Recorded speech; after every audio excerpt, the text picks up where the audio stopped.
today we mark a significant day for the world, not just for South Africa and the continent, but for the world, because we're marking this important World Population Day, and the United Nations Population Fund is calling for a renewed global attention to barriers that prevent young people from achieving their reproductive goals. Now, this year's theme, empowering young people to create the families they want in a fair and hopeful world. And so challenges, narratives that blame young for global declines in fertility and instead highlighting the structural obstacle standing in their way. Well, some of these issues really want to delve into in details, but I'm quite excited that it won't be me. It will be Mr. Yuyu, who's the country representative here in the Republic of South Africa for the World Population Fund, United Nations organization as well. Just tell me, in terms of what do you do as the UN? Thank you, Tali. Thank you so much for the invitation to join your studio. Yes, the Ubuntu Radio. That's wonderful. And my name is Yuyu. I'm from the United Nations Population Fund, and we are a sexual reproductive health and rights agency. So we champion for rights and for young people, and especially we strive to support member states in achieving 3 zeros: zero maternal mortality, preventable maternal mortality, zero gender-based violence and harmful practices, and zero unmet needs for family planning. So that's how we is to support the member states in achieving those goals. And in terms of what you do, this year's theme is focusing on the youth. Why? This year's theme for the Population Day is very much, as you just said, that empowering young people, right, to create a family they want in a fair and hopeful world.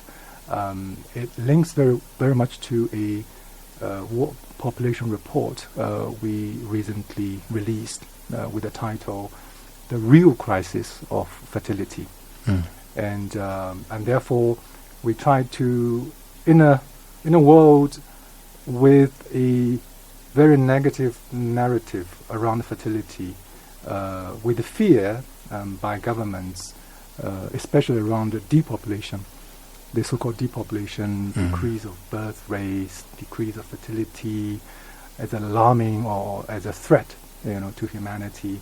We try to tell the real story behind those fertility trends all over the world. And that's why the youth actually sits at the center of this discussion, because they are at the reproductive age. They are reproductive. Yeah. And I mean, as you look at the challenges that young people faces right now, I know that the advent of technology, there's been a lot of challenges now, even the economy. Now, a lot of young people are thinking, there's a lot of challenges in terms of young people deciding to expand, have families and stuff. Generally, what are some of the challenges that you are seeing around the world? The world is diverse. And in terms of the demographic trends, there's a lot of diversity. There are countries still with high birth rates, high fertility. Yeah. And there are countries with very low fertility, well below the replacement level. And the issue here then is the young people in different countries are facing different kinds of challenges. Yeah. And the question is, to what extent young people are empowered, can make their own decision around their body and their life and their future. So in some countries, according to our global study, that close half of the young people cannot fulfill their reproductive health desire, like the number of children they want. And a lot to do with unintended. And it could be under their desired number of children. It can be over the desired number. Depends on the country setting. So in some instances, for example, in many countries, in terms of the the infertility, for example, has been one of the issues that has been discussed a lot. And UNFPA organized a study before launching that global report. It actually collected data from 14 countries, representing about 37% of global population. Yeah. And luckily including South Africa. Yeah. For example, in the case of South Africa, amongst those 1,000 people interviewed, especially women, the infertility was raised as one of the barriers they are facing in the society. Whereas in many other countries, for example, the unintended pregnancy, like a teenage pregnancy, or lack of access to family planning methods, these are the fertilities they did not plan for.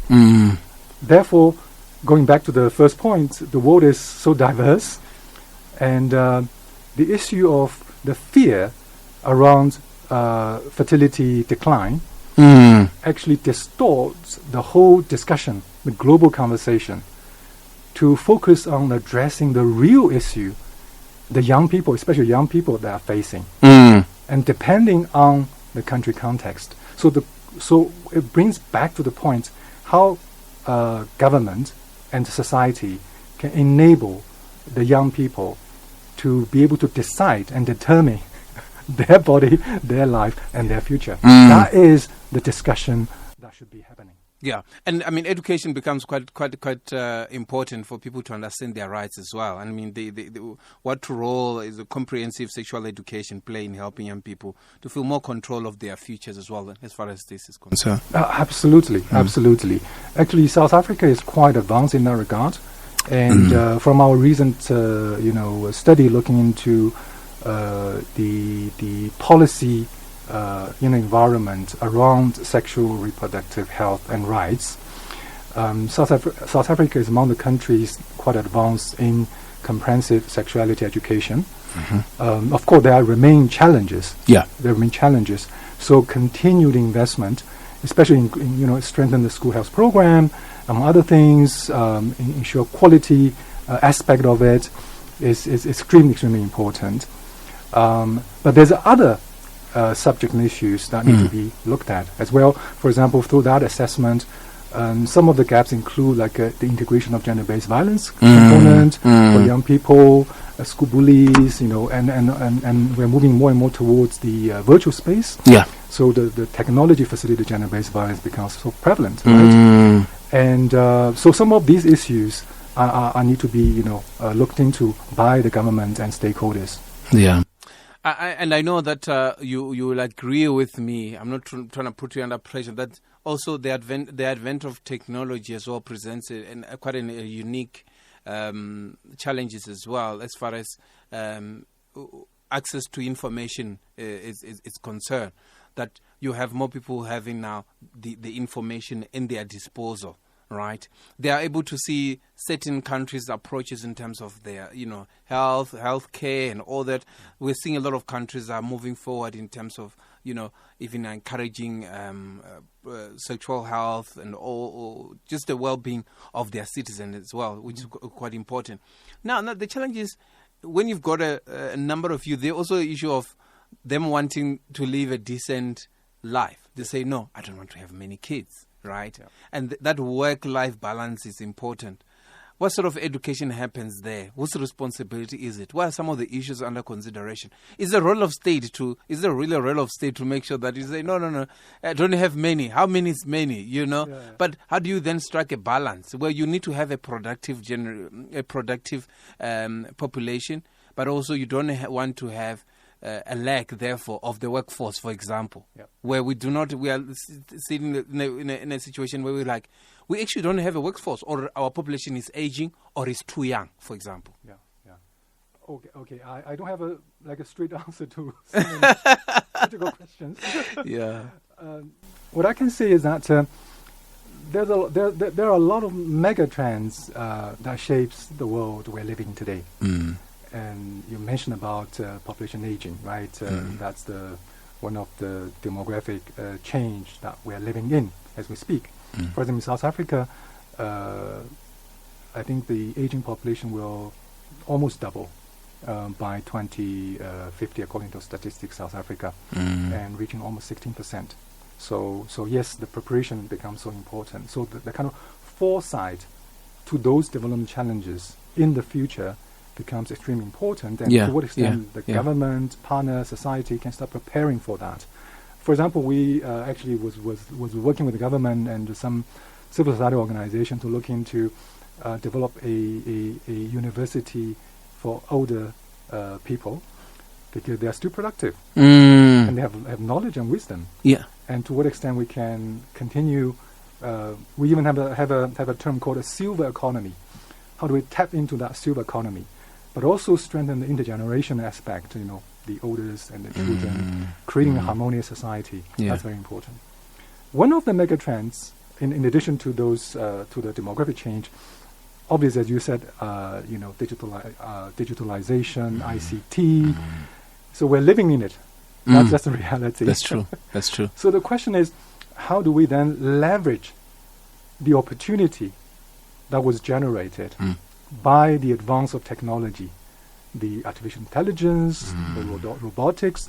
How can these technology benefit, increase productivity, and support inclusive growth in a country is something to be discussed. And of course, then the challenges because of that, like you said, the digital space, virtual space, misinformation, disinformation, online violence, bullies, is something then the society need to be aware and start putting put some efforts into programs and strategies in deal with that. For that, I think UNFPA many years ago started looking into global guidance on how do we manage technology facility gender-based violence, providing support to M&E framework, creating guidelines, around all of that. Last but not least is the economy. Yeah. Actually, from the study in South Africa that feed information to the global report, one of the barriers that the people in South Africa, women in South Africa, expressed why they are not having or over or under, the delivery, the birth, is to do with economic challenges. And out of the 14 countries compared, South Africa stood out. So it means, yes, there's great pressure in terms of the economy to the behavior of women in terms of their fertility desire and how do they fulfill their fertility desire. And that requires a comprehensive approach and from short-term, medium-term, and the long-term perspective to look at it. Of course, in the short term, grow the job market, creating the skill sets, improve the skill sets so that there are more people employed, right? But in the medium to longer term is the human capital development, how the country sustain that human capital by investing in those bring the human capital forward. For example, you talk about education. Yeah, definitely. Coverage and quality of education are key. And also the skill sets that is for the future. Yeah. So what education bring the skills that meet the future, market and demand. Yeah. And health. For example, I've been attending in the last 1 week, just out of the AIDS global report launch, and yesterday in the teenage pregnancy, campaign led by the Deputy Minister from Department of Women. The issue of teenage pregnancy remains a challenge because that erodes the human capital development, the effort the society put into it. So it has to be something urgent on the table to be tackled, but that will bring a long-term benefit to the society because you're creating the kind of young people which has the full potential to contribute to the social cohesion, to the economic development, to the growth, green, inclusive growth in the country. That's really a good argument made, and I think this falls into very well into the theme for this year, and it's quite critical. As we mark this day, what do you want us to take away from today? I think the title says it all. Yeah. Basically, I think it's so important for us to empower young people to create a family they want in a fair and hopeful world, given all the uncertainties we're living in at the moment. I think it's a good way to end it. Thank you so much for joining us here, Mr. It's really a pleasure for you to come and speak to us here on Ubuntu Radio on this significant day for the world. Thank you very much. That's my honor. Really appreciate it. Thank you. Thank you so much.